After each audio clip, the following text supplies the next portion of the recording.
your annual self-review at work. Well, it's December, and if you're in corporate America like me, there's a pretty good chance you're going to have to do your annual self-review before you have to do your annual review with your boss. I'm Brett, the AuDHD Boss. I have over 10 years leadership experience and training, and I'm an autistic leader with ADHD. On this channel, we talk about being autistic and having ADHD in the corporate workplace. I take a strengths-based approach to helping you in the workplace. On this video today, I'm going to talk about your self-review, your self-evaluation for your annual review. I've got a separate video specifically talking about how to go into the annual review with your boss, which will happen in the new year, and I'll link to that here so you can go check that out. But in this video, I want to specifically walk through what to do in your self-evaluation. More often than not, if you're anything like me, the self-evaluation gets kind of forgotten throughout the year. You're asked to set up your goals at the early part of the year, usually in the first quarter. At best, you want to try to align those goals that you set for yourself with some alignment to your boss's expectation, your boss's goals, and ideally your department or your division or your company's goals and annual OKRs, results, goals, whatever term or phrase that you use in your workplace.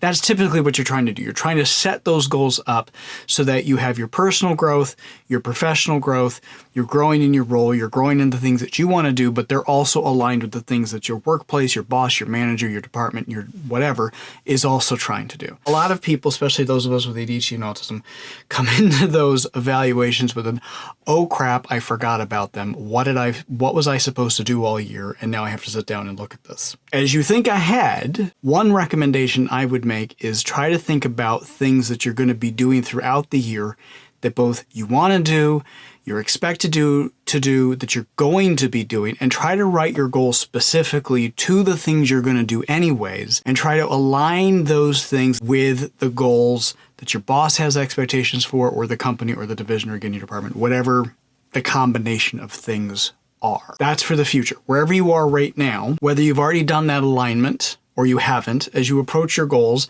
there's a pretty good chance that you're kind of seeing them again for the first time. Maybe you've checked in on them throughout the month. Maybe you've got a really great manager who's sat with you and talked to you about maybe mid-year or recommended, hey, this is a good thing that you should put in your goals. Whether you have or haven't, it's okay. We're going to walk through a little bit of that now about what you can do from this point going forward, whether you've done that or not. As you look at that self-review, one thing I would recommend is really just come into that with a clean mind, with a clean slate, sort of look at that objectively and say, okay, what did me in the first quarter think that I was going to be doing at this point in the fourth quarter in the year? Look at those goals, look at those ideas, look at those evaluations, and try to take an objective viewpoint of those and just sort of review them and think, okay, did I do these? Did I not do these? If you did these, or they changed, or they grew, or they evolved, that's great. That's actually really good because you can write a narrative that talks about your learning. What did I learn as that goal grew, changed, or evolved throughout the year? Focus on what you want your boss to see in terms of how that goal grew, evolved, changed, brought you growth, brought you education, brought you something new, brought you some learning experience as you went throughout the year and you worked on that project. Specifically talk about the wins, specifically talk about how you succeeded. If you can align what that goal did, again, with any other goals that your manager had, or the department, or the team, or the department, or the company, whatever it is, if you can make that alignment, that's going to help you tremendously. Now, if you didn't achieve those goals, or those goals completely changed, or you didn't get to them, or they're just completely flat wrong for where you are at this point in the year, but don't approach it in a negative. Approach it in the way of, here's how that goal shifted or changed because my priorities shifted or changed, or my boss's needs for me shifted or changed. Now, we're not putting a positive spin on it. We're just not taking that negative, well, I didn't do it approach, or it didn't happen because. You don't want to take sort of a passive-aggressive approach. You want to take an approach of, how did that goal change because of other things that came up, other priorities, other projects, other things that benefited the team, the company, my boss, whatever. So write to that. Ideally, if you can, some companies allow you to do this in their system, just change it. Literally throw that one out, get rid of it, delete it, and put a new one in place. Some companies will allow you to do that with their annual goal setting tools that they have. If you can, great, do that. Talk through that. But then think about the narrative that you want to tell of how that goal came to be throughout the course of the year. I like to actually go through my work calendar for the year. I try to sit down and budget time for myself. Classic ADHD. I want to do this. Sometimes I do it thoughtfully, sometimes I do it quickly. But what I try to do is I look at my calendar and I go through all of my calendar month by month and I look for meetings, conversations, things where it will trigger memories if I didn't take great notes of things or conversations or meetings that I had around that goal.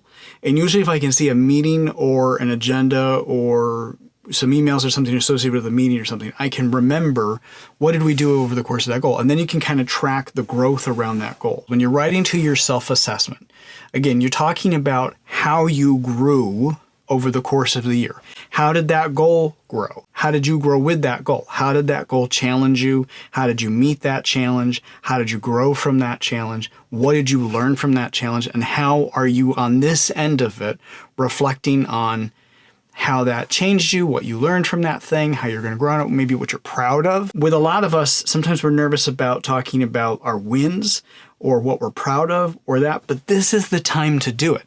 This is the specific time to talk about your wins. If not now, when? This is the moment that you want to specifically talk about the things that you're really good at and the wins that you've made over the course of this year. Even if you've had moments where you've lost, you've failed, or things didn't go quite the way you needed it to, that's okay. You can acknowledge those things by talking about your wins, or you can just disregard those in your annual goal and talk about the specific wins that you've had. Or you can make the correlation between the two. Hey, I've had to give this up. This was a loss, but I turned it around because I did this and I had this opportunity. I may not have been able to do this, but I had this. And again, talk to the specific strengths of what you learned and what you won. You want to have a strong headline of what the success was, what the win was, what the learning was, what the growth was. You just need to write enough to specifically get to, here's how I grew, here's what I learned, here's some takeaways. Just write in bullet points of the takeaways that you did for that goal, how you grew, things you learned, and then if you can, note the things that you will take into the new year from that goal, from that growth, from that learning, as you apply it moving forward to other things. These are not meant to be novels. You don't want to write a lot for these things. You do want to capture your wins. You want to make sure you're putting the things in front of your boss that you really want them to know, the things that you really want them to be aware of as they do your annual review. These are the moments to actually capture that and put those things in front of them. The annual review shouldn't be a surprise. Things that come out of the annual review really shouldn't be a surprise. Ideally, what we want to have is regular check-ins with your boss, be it weekly, bi-weekly, monthly, whatever it is. And throughout the course of those check-ins, yes, you're talking about sort of the issue or the problem of the week that you need to talk about with your boss, but you also want to make sure that you're having regular touch bases back to those things that are your goals. If you're concerned that you're not having enough of those conversations with your boss, you have the right to then schedule those meetings with your boss in regular forms of check-ins, or you can just ask for a regular check-in or a touch base on your annual reviews throughout the year. One of the things you want to do when you're having those conversations is you want to make sure that your goals are aligned with your boss's goals, and that your boss's goals and your goals are aligned with the company goals. Now, in a lot of corporate roles, you'll have KPIs or OKRs. You'll have the specific overall goals that the whole company is trying to do, and then those sort of dwindle down from there to the company, the division, the department, the team, the manager, the direct report. You then want to make sure that your goals are kind of aligned with that. But if your goals aren't, that's okay. This is the opportunity in your self-review to write sort of a crosswalk from where your goals currently are to where those goals should be. And you can write that kind of bridge, that connection from these goals to those goals. And it's okay to sort of sit down and do a free write where you sort of do like a brain dump, do all that stuff, just get it all out of your system. Keep those notes for yourself when you have the meeting with your boss to do the annual review. Keep those as notes so that you have talking points for yourself as you're having those conversations. You want to make sure that those are sort of bulleted topics for what you're doing in the written part of the self-review when you add that in, so that that's the thing that your boss is going to see before they do their annual review of you, and then before they do the actual conversation. So they're going to do their written part, and then they're going to have a conversation with you. Now, some managers will have the conversation with you before they do their written part. Some managers will do the written part and then have the conversation with you. And it's good to know that, though. It's okay to ask your boss how that's going to work. It's okay to have a conversation with your boss beforehand to say, hey, let's have a pre-conversation so that I know what to think about, or I know what to expect as I sit down to go do my self-review. Are there specific things you'd like me to be writing to or be thinking about as I do that? So go back through your calendar, see what things you can learn. If you're having trouble remembering things, if you didn't take notes throughout the year, that's okay. Go back through your meeting. What are your takeaways? What did you learn? Did you have any losses that you can turn into wins? Did you have anything where you can take a loss and explain why that priority shifted? What priorities did shift if they did?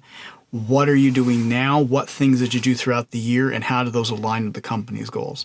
Can you write those in clear and concise words that are also talking you up and talking about the things that you accomplished? This is your time to talk about the things that you've accomplished throughout the year. My advice is always try to write those things offline. Try to write them in Word, or try to write them in Google Docs. Try to write them somewhere where you've got them and they don't get lost in the system. Write it somewhere outside of the system, and then give it a quick spell check, give it a quick look over the language and everything that you're going to use, and then move it into the system if you have to use a system at that point in time. I hope this information has been helpful. I hope something here works for you. Please like and subscribe. It really helps the channel grow, and be sure to drop me a comment with questions or ideas for a topic or something that you'd like for me to talk about specifically about the workplace and ADHD and autism, or just in general, any topic around ADHD or autism that I can make a video about that I feel qualified to talk about.